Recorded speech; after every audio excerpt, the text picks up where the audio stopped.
Well, hello and welcome to the LLG Brief. I'm Deborah Evans, the Chief Executive of LLG, and we're here today to talk about climate change. Now, as the UK prepares for the forthcoming conference in Glasgow on the 31st of October, what is it that you as lawyers need to know about climate change, and how is this going to impact on the job that you do day in, day out in your local authorities? Well, here to help us with that question is John Palmer, fortunately, who knows the answers to all of these questions. So John is from Shoesmiths, and we're now going to pass control of the slides over to John in order that he can take us through the topic. Now, whilst John's just sorting his screen out, I'd just like to remind you that if you want to raise questions at any point during the webinar, if you tap them into the question box, we will then read them out at the appropriate point. Now, John's indicated that he's happy to take questions throughout the webinar, so please tap them in as you feel them, and then we can let John know at the appropriate point. So, John, over to you. Thank you very much. Thank you. By way of introduction, my name is John Palmer. I'm a lawyer at UK law firm Shoesmiths. I specialise in energy and infrastructure, and I lead the sustainability group in the firm as well. So the presentation today is on the topic of climate change, and to deal with that and how it affects us and what sort of cities and developments we would be and hopefully will be developing in the future, I'd like to look at it from three different aspects. To begin with, the climate change, the 6th IPCC report, in terms of the science behind climate change, which will inform policy going forward, and in particular COP26. Then moving on to the policy background in terms of the UK and its legal obligations as set out in the Paris Agreement in 2015, and then also the National Climate Change Act 2008. And then finally, the steps we can take to deal with climate change mitigation in terms of net zero and sustainability, and the approaches we should have in terms of development.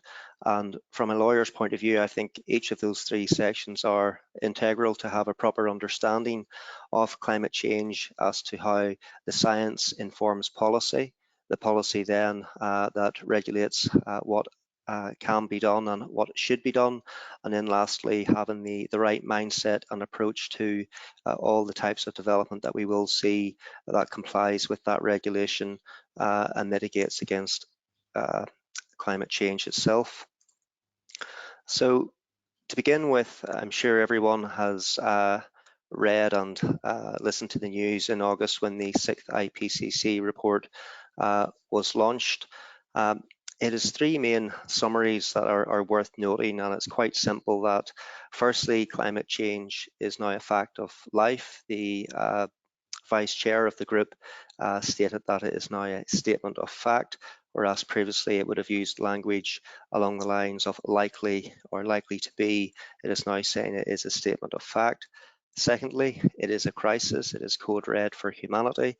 One commentator said of the report that it's the closest that scientists get to standing on top of loud or tall buildings screaming at the top of their lungs. And finally, that the climate change is caused by fossil fuels, and the report stated that humanity is unequivocally responsible for climate change. So I'm sure everyone can see that that is quite grim. So why is the IPCC report so important? Well, I think we can look at it from four different points of view. So firstly, it's the collection of climate change science, initially from 1988, when the IPCC, which is a UN-sponsored body, began to release its reports on climate change. And in the most recent report, 234 scientists from around the globe summarised the current climate research and how the Earth is changing as temperatures rise, and those changes and what those changes will mean for the future. The most recent report is its most definitive, and it is the collection of the last 8 years of advances in climate science as well. So in terms of what the report actually does, principally it informs international climate policy. and the previous report in 2013, the influence of that can be seen in that it helped inform and push ahead in the Paris Agreement, that it was integral for all the nations to come together and for the first time collectively address the issue of climate change. The third point is that the report is famously conservative and it requires sign-off by all 195 countries and all 234 scientists. So it is always a very conservative approach, yet the report with little restraint declared that humanity is unequivocally responsible for climate change. And finally, it's been released 3 months before COP26 in Glasgow. We know from the UK website and COP26 itself that this is the last best chance to tackle the climate change problem. We expect at that conference that countries will update their plans for reducing emissions, and the report itself, I would hope, would encourage countries to take lots more steps than initially agreed under Paris to actually achieve the goals that were set out in the Paris Agreement itself. So looking at the science in that report itself, there are 5 headline points that are worth noting. So to begin with, the global surface temperature was roughly 1.1 degrees higher in the last decade than what it was in 1850 to 1900. The past 5 years have been the hottest on record since 1850. The recent rate of sea level rise has nearly tripled compared with 1901 to 1971. And human influence is very likely 90% the main driver of the melting of the ice caps. And it is also virtually certain that hot extremes, including heat waves, have become more frequent and more intense since the 1950s, while cold events have become less frequent and less severe. So the heat waves that Europe saw in the summer just past, it's estimated that those are 100 times more likely to occur due to climate change in the post-industrial age. So we can see the events that are actually happening as a consequence of climate change. So the IPCC report had 2 interesting graphs which I would like to go through, as I think it gives a good explanation as to where we actually are now in terms of climate change and the pathway forward. So the graph on this page, as you can see, for 2,000 years, global surface temperature stayed relatively constant until an unprecedented rate of warming began in the mid-20th century. So the world has warmed 1.1 degrees C compared to pre-industrial levels, and we can already see regional hotspots feeling that heat, but we have not surpassed the Paris Agreement goal of limiting between 1.5 and 2 degrees. The 1.5 degree goal itself actually came out of an alliance of 44 small island states that commissioned a study in 2008 when they became alarmed that the 2 degree C warming would actually threaten their very survival. So you can see the historical context of the 1.5 degrees C to 2 degrees C goal that we are seeking to limit emissions so that we can limit global warming to that level. The second graph is with regard to the future warming pathways, and the report set out 5 scenarios. I think you will see these scenarios mentioned quite a lot in by politicians and in policy documents, because they set out the five scenarios that we no doubt will end up arriving at one of these. They begin from very low emissions to low emissions, which would be the level required to comply with the Paris Agreement targets. We then have the mid-level emission, which has us at about 2.7, which according to the IPCC is the most likely result if the climate change mitigation measures that countries are taking at present remain. And if we don't have any sort of mitigation above what we are planning at the moment, we would end up in the high emissions and the very high emissions, which is the apocalyptic end of the scale. So hopefully that does not occur. We still are within plausibility of achieving the Paris Agreement target, which I think is a positive. And the recent report did rule out the very high emission scenario on the basis that of the mitigation measures that are already being taken. So at present we sit somewhere between low emissions and high emissions as a possible outcome, as I say, with the mid-level emissions most likely without drastic change in policy and the encouragement of clean energy coming on in replacing coal, gas and oil as the major global driver for energy.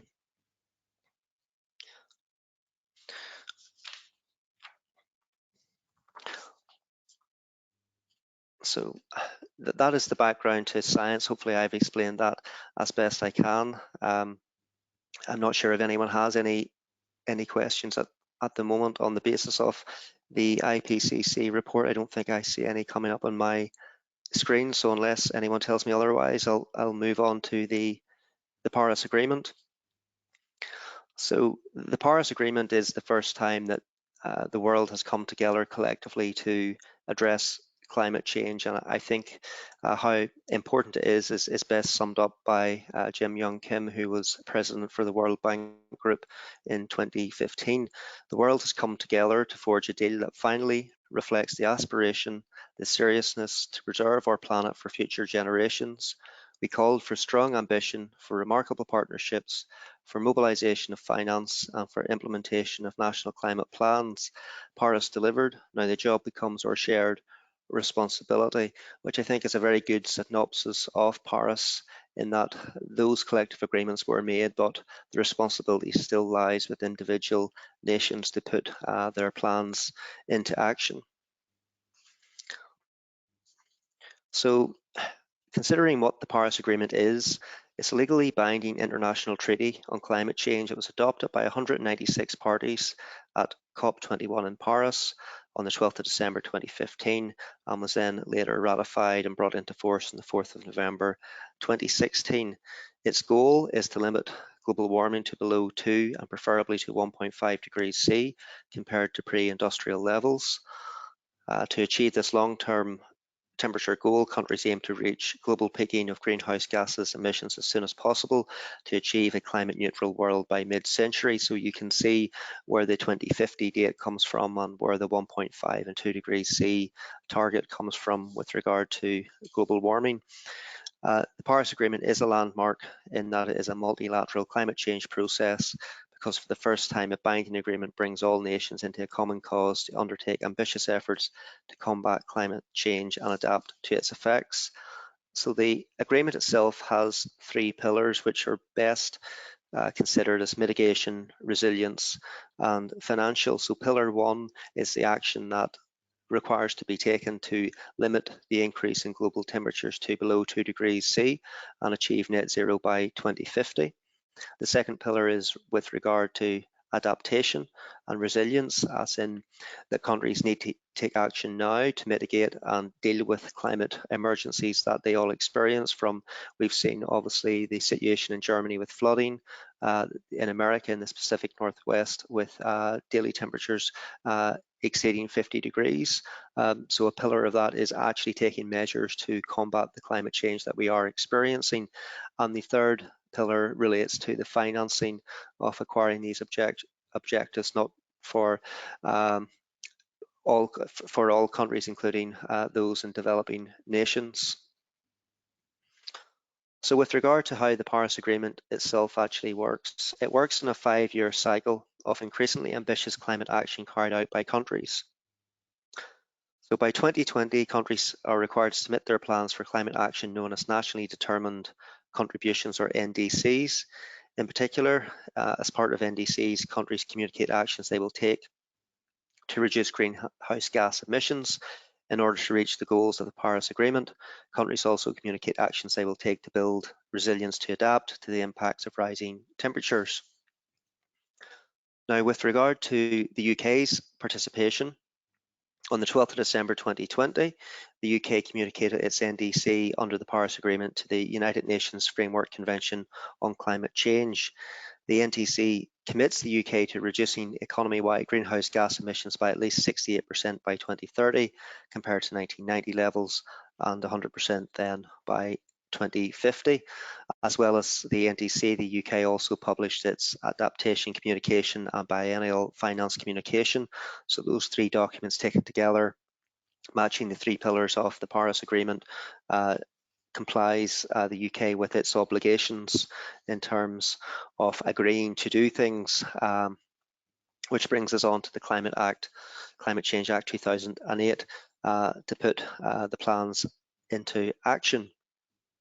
So this act is the basis for the UK's approach to tackling and responding to climate change. It requires that emissions of carbon dioxide and other greenhouse gases are reduced and that climate change risks are adapted to. The Act also establishes the framework to deliver on these requirements. So Paris created the international legal obligations on the UK, and this local Act places obligations on the government to comply with various reports that it issues in respect of climate change. So how this Act actually works: through the Climate Change Act, the UK government has a set target to significantly reduce UK greenhouse gas emission by 2050 and a path to get there. The Act establishes the Committee on Climate Change to ensure that emissions targets are evidence-based and independently assessed and verified. In addition, the Act requires the government to assess the risks and opportunities from climate change for the UK and to adapt to those. And the CCC has an adaptation committee which advises on climate change risks and assesses progress towards tackling them as well. So the 2050 target, which I'm sure everyone is aware of, is the UK's target to reduce emissions by 100% against 1990 levels, or net zero as it has become known. So this 100% target was based on advice from the CCC's 2019 report, Net Zero, the UK's contribution to stopping global warming. So it'll be interesting in post-COP26 whether these plans and proposals are revised to take into account the most recent IPCC report in terms of the drastic measures that need to be undertaken. So one way the Climate Change Act requires the government to tackle climate change is by setting legally binding carbon budgets, which act as stepping stones to get us to the target set for 2050. So a carbon budget is a cap on the amount of greenhouse gases emitted in the UK over a 5-year period. Budgets are set 12 years in advance to allow businesses, policymakers and individuals enough time to prepare. And the CCC advises on the appropriate level of each carbon budget. So to give that some context, the 2020 carbon budget was 34 billion tonnes of CO2, which was reduced by 2.4 billion from 2019.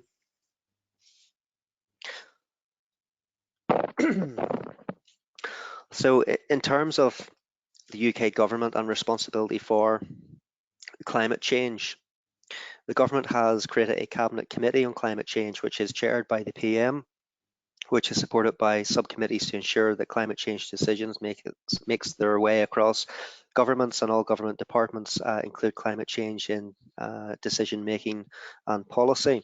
But there are two main UK departments that are responsible for climate change.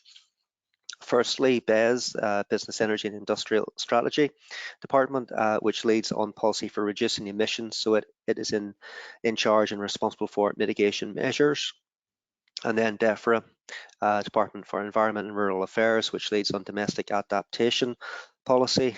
So again, putting into place the necessary regulations and guidelines and infrastructure to deal with the climate change risks that the UK face.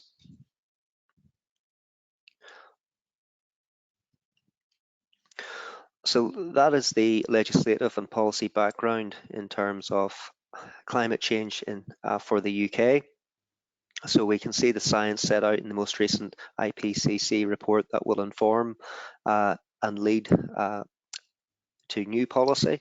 So I would expect to at least see policy reviewed in light of COP26, as governments from around the world will have to increase their obligations and improve their plans to achieve the 1.5 or 2 degree target of the Paris Agreement.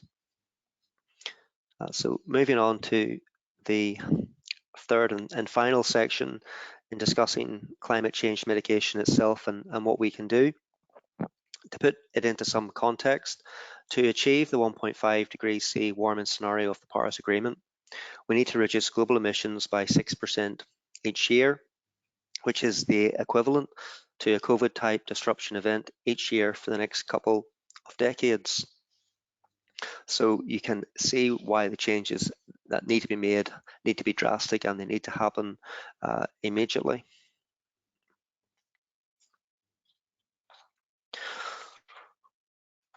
Okay, so in terms of action and climate mitigation, I think probably the two most common terms used are net zero and sustainability. And net zero is in itself the end goal as measuring the reduction in greenhouse gases, but it's certainly not a means to an end, which I think is a role that sustainability better plays, and why I prefer the term sustainability to net zero. Net zero itself is simply balancing the amount of greenhouse gas produced and the amount removed from the atmosphere. When we reach net zero, when the amount we add is no more than we take away, then we arrive at net zero, which requires us to quantify emissions and set a plan for reducing emissions in a meaningful manner, which is in line with the Paris Agreement. So obviously, from governments to local businesses and to multinational corporations have all, or many of them have declared plans to reach net zero. And this is what they are talking about. But as I cautioned earlier, net zero is the end that we hope we achieve, but it's not a means to get there. And I see that as the role of sustainability and what sustainability actually encompasses. So sustainability itself is probably the most misconstrued descriptor of the decade. It is often used interchangeably with terms such as net zero, decarbonisation, or energy transition. It is, however, important that the concept of sustainability is not lost as simply another synonym of the Build Back Green agenda. Sustainability in terms of development and business has two core features that mark it out as a concept that needs to be considered and how we develop in the future. And that's reconciliation and a whole systems approach. So reconciliation, at its heart, sustainability is an approach which seeks to reconcile and balance economic development with the protection of both society and the environment, but also the needs of society today with that of future generations. And in terms of whole systems approach, sustainability looks not at the part but the whole. It considers all the impacts of both processes and products. So if we consider reconciliation in a bit more detail, we are increasingly seeing economic development and the protection of the environment becoming one and the same driver in terms of development and business. Sustainability as part of ESG is now a metric of investment and may soon be the leading metric.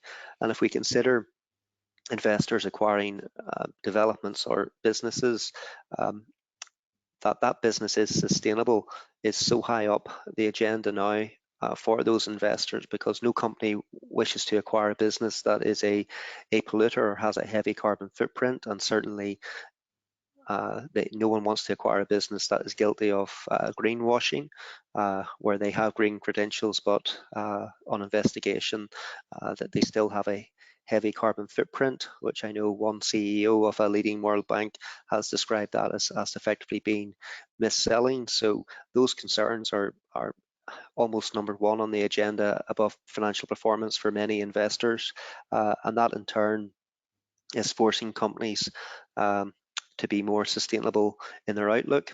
And we've seen that economic and environmental metric joining together and even flowing down to smaller businesses, where the UK government has recently issued a call to action and acquiring commitment to achieving net zero by 2050 and a credible carbon reduction plans as a prerequisite to bidding for government contracts worth more than £5 million a year, and that includes contracts from executive agencies or non-departmental public bodies. Separately, there is also the Together for Our Planet campaign, which encourages small businesses to pledge to cut their emissions to net zero by 2050 or sooner.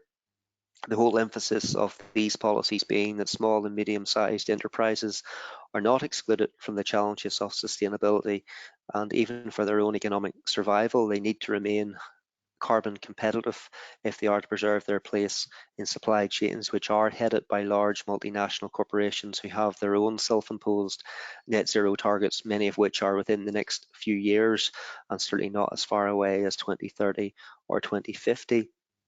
So there is that economic incentive for all businesses to become more sustainable, even to retain their place in supply chains. And if we look at the whole system approach in terms of sustainability and development, under a whole systems approach, we consider, for instance, a building as an operational business rather than simply a building, where it is certainly an achievement to construct new buildings on a net zero basis by reducing the solid carbon in construction, but we need to look beyond that as to how that business actually operates from that building. And the sustainability challenge becomes more than how the building is powered or even heated. Considerations instead extend to how people travel to and from the building, the efficiency of the building's location as part of a logistics network, and its impact generally on the greater supply chain. And we can consider the approach to sustainable cities and how this whole system approach really needs to be the guiding light as to how we design and build and regenerate cities going forward.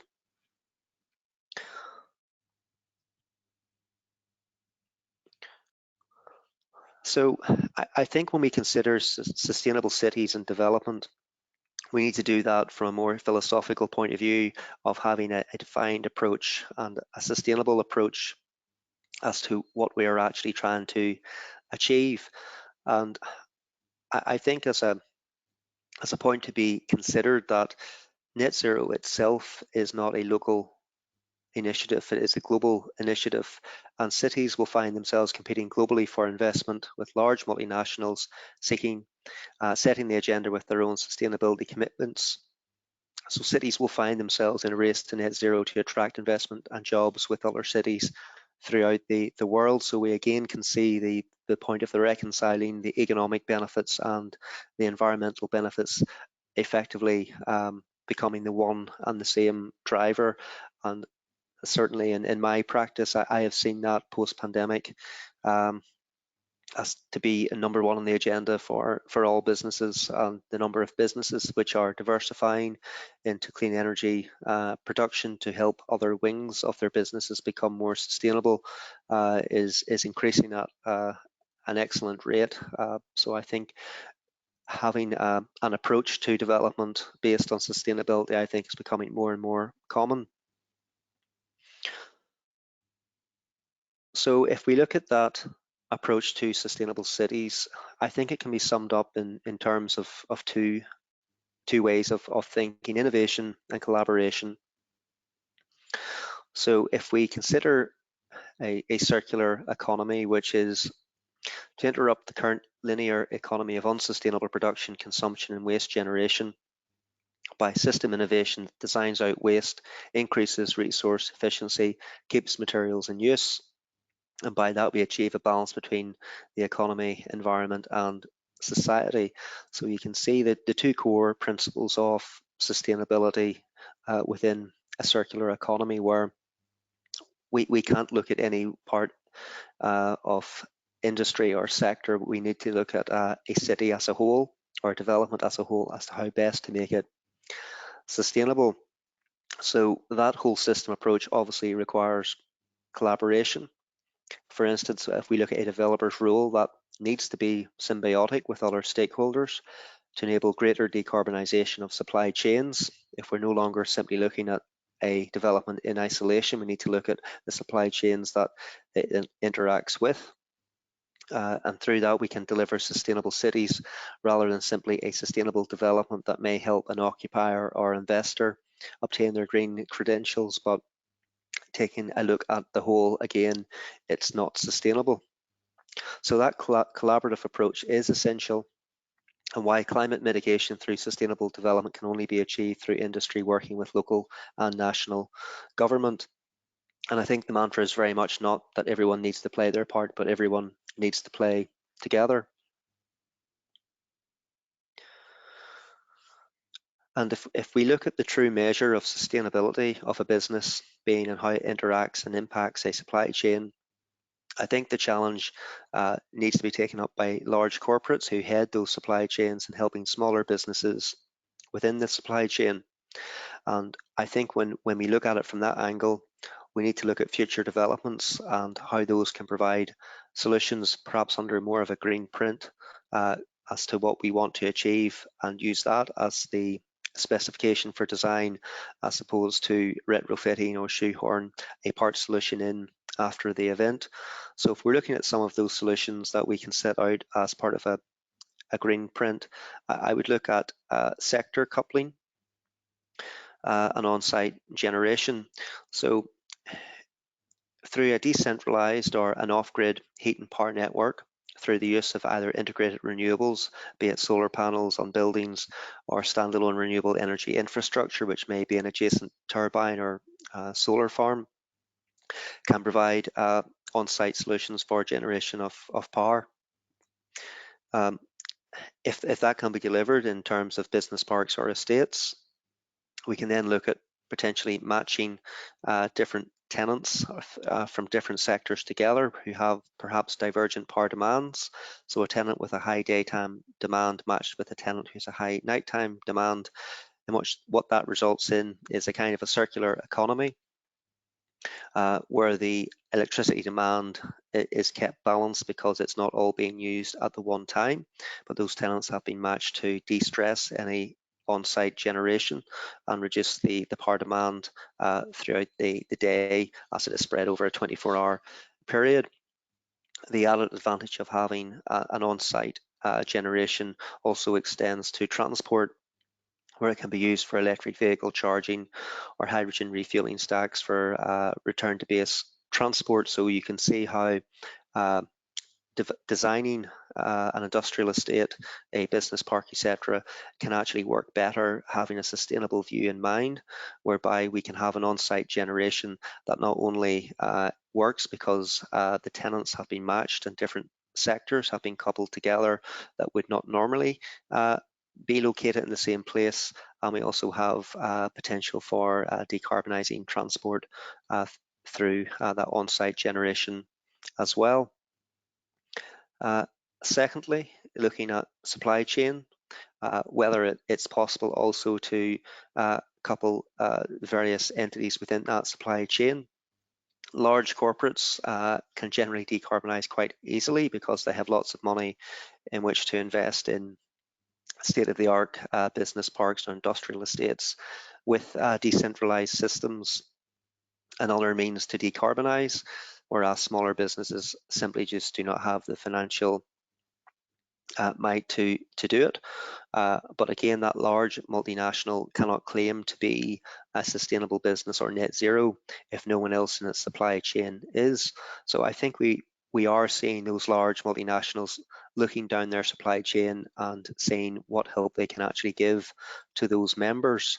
And again, if we look at this from the sustainability whole system approach, should we be looking at designing those business parks in such a way that they can facilitate a large multinational, but perhaps have some smaller units within that at discounted rents in which the smaller businesses within the supply chain can take, but benefit from the state-of-the-art sustainable business park, which otherwise they simply wouldn't be able to afford the rent to partake in.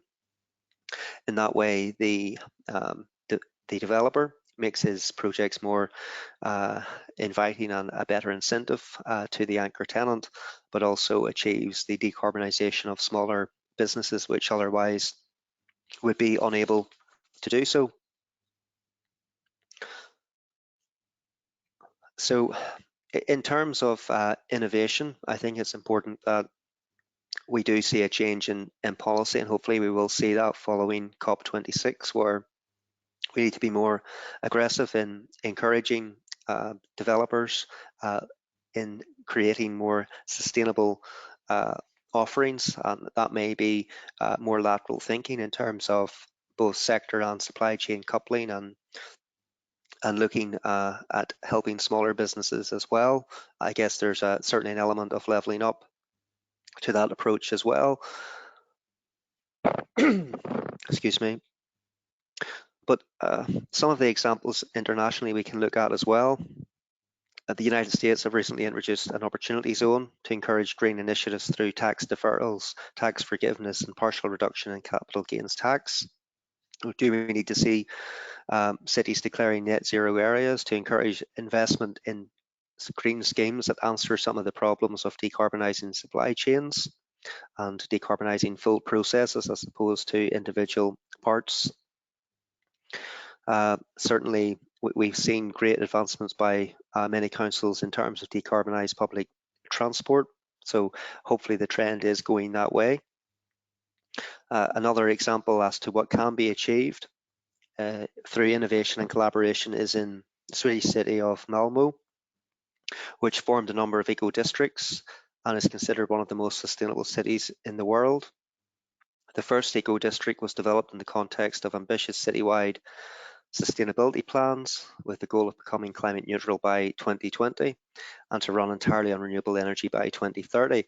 And that was achieved through collaboration in the planning process, in green technologies, and having priority for sustainable transport methods. And as I've mentioned, many council areas have already tackled and are in the process of tackling sustainable transport method. So it leaves simply us to hopefully see a collaborative approach by all stakeholders involved in regenerating cities and building new developments to have that whole systems approach to actually delivering sustainable cities as opposed to sustainable developments. Thank you. So I'm not sure if anyone has any questions. There's nothing coming through at the moment, John, so if you want to carry on, if there's anything else you wanted to add. I suppose generally, as in how lawyers need to approach all developments, be it small, medium, large regeneration schemes, is that we do have a role to encourage clients perhaps to be more collaborative. Certainly, I find having a history of 15 years in clean energy, and when I speak to real estate developers, it's simply a matter of it's an industry they've never been involved in terms of clean energy, and sometimes all it takes is, why don't you think about this? Why don't you speak to this party? I think that would be something worthwhile, and they're usually very keen to do it.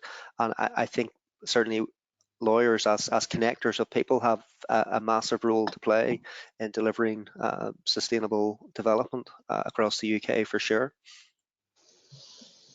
Absolutely. I mean, it's a really key part of the future agenda in how things develop in a very different way.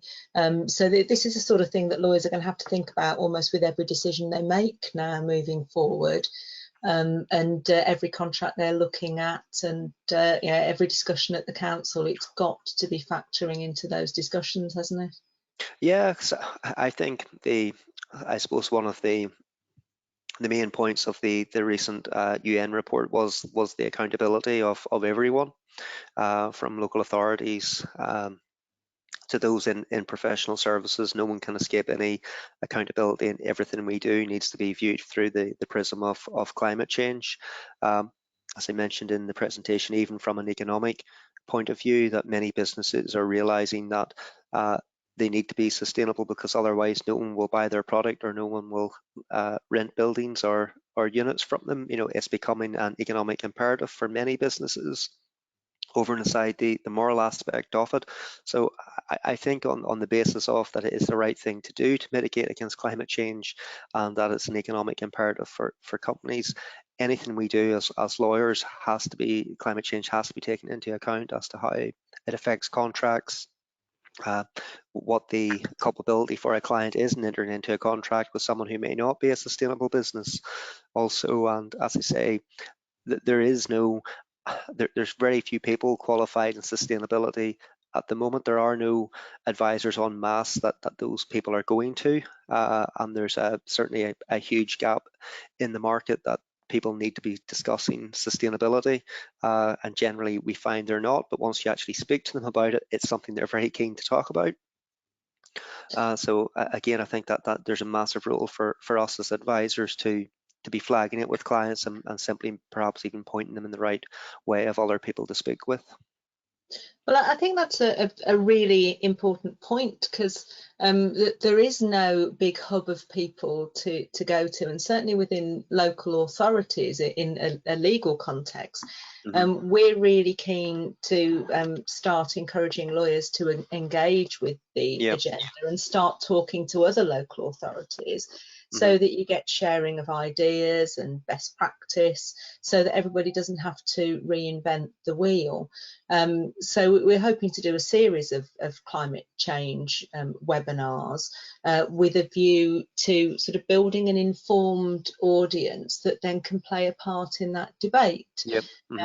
So, you know, for example, when the big conference starts taking place in Glasgow in November, and we've got Joe Biden flying in, etc., we might be able to have a little bit of commentary running then about what the discussions they're having, what impact that will have on a local authority, and what part lawyers may play in that. Because it is an agenda everybody's got to get on top of, and we know it's a little bit foreign and difficult in parts. There's a lot more science than law, for example, but one needs to translate into the other. So lawyers have a huge part to play in this, so that the more thinking we do about this, the better, really. Yeah, no, I definitely agree with all that. It is quite a disparate subject in terms of the science element of it, the policy element of it, and then we have the actual practicalities of it. And I think that's part of the problem as well. I know many clients I do speak to who are not involved in clean energy would simply say to me, John, I know I need to be doing something, but I have no idea what to do. So again, I can certainly help in that respect by simply pointing them in the right direction of other people to speak with and things they should be considering. And in terms of development, I think that's an excellent opportunity to do things differently. Well, I think that's a great title for our webinar series, actually. I know I should be doing something, but I haven't got a clue what to do. That's really hit the nail on the head, which is why we've got to start opening that box and giving people some idea, really, as to where we go. So we've had a question come in the box. And this person says, I work for a local authority. We have adopted a number of climate change energy action plans. However, I'm not sure how binding these are, and what else can we do to make people comply with the actions? Yeah, I think that next step after policy is always very difficult in terms of sustainability, because you get back to that you need the collaboration, that a local authority cannot do anything in and of itself, and a developer cannot do anything in and of itself, nor can a business do anything in and of itself. So I think we need to get to a place where there are more meeting of like-minded people representing each of those stakeholders to actually agree to do something. But that is certainly the big problem with all things sustainable, is actually putting policy into action, because you will have lots of developers who just don't know what to do, like I said, and that's what's stopping them, that they need someone to tell them, go and speak to such and such, or have you thought about this, or why don't you reach out to the local authority and have a chat with them about your plans to see if it's something they might be interested in, or they might be doing something that fits quite well with it. So I think a big part of it is it's simply the conversations that need to take place around sustainability. Yeah, and it is tying it all together, really, isn't it? And actually turning a thought into action, and then ensuring that you've got compliance then with it, which at this early stage perhaps isn't quite there yet, but that's something to move towards, I think. Yeah, I think one thing that many local authorities are doing in terms of decarbonising transport, I think very soon we'll see the benefit of that. I think we'll see lots of investment in jobs on the basis there is a decarbonised transport system in cities, and I think that's not too far away, where that hopefully will encourage people to look at other things sustainable in terms of schemes and building schemes and regeneration schemes in cities. But I think certainly the UK is leading the way in terms of public transport.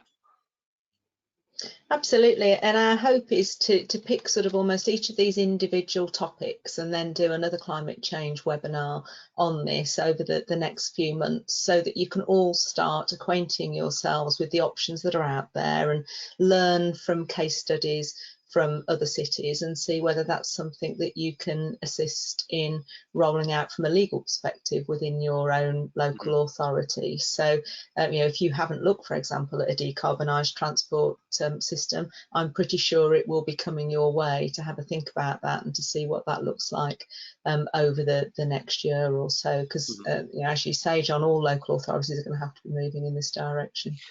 Yeah, I think in terms of sustainability, I suppose as lawyers, we generally don't get to do things that help the planet, so it is a good opportunity for us all to do something positive in our professional life, as opposed to reviewing documents and negotiating documents and such like. So we have an opportunity to step out of that world and actually help things happen, tangible things that we can actually see in all our respective communities and cities. Absolutely, about leaving a legacy then for future generations, which you can do as a lawyer. You can make the future more positive. So it's about ensuring that you get the right advice at the right time and you make the right decisions, which is all about learning about what your options are in the first place. So stay tuned to our climate change webinars and you will get to know what you can be doing. So John, that's been absolutely brilliant. It's a really good step in the right direction. If anybody gets in touch with any more questions, we'll absolutely let you know. So just a few things from me then to finish off today's webinar. It's back to work from the point of view of government are back in this week, so there's a lot of things happening there, but from our perspective, the things that we're pushing really hard at the moment are trying to get some statutory protection for monitoring officers, and as part of that we're also having a look at the monitoring officer defence scheme and what we can do to sort of beef that up a bit. And then from a conference perspective, the big thing on our agenda coming soon is our governance conference, and we're actually going back to doing a face-to-face conference. Now we're doing the 4th of November face-to-face in Cambridge, and there'll be a dinner in the evening. It's going to be a very relaxed dinner, but we would really encourage you to come along and connect with those people that you might have been able to see for a couple of years now. So come along and network and enjoy the fact that we are all able to get out and mingle and build those relationships once more.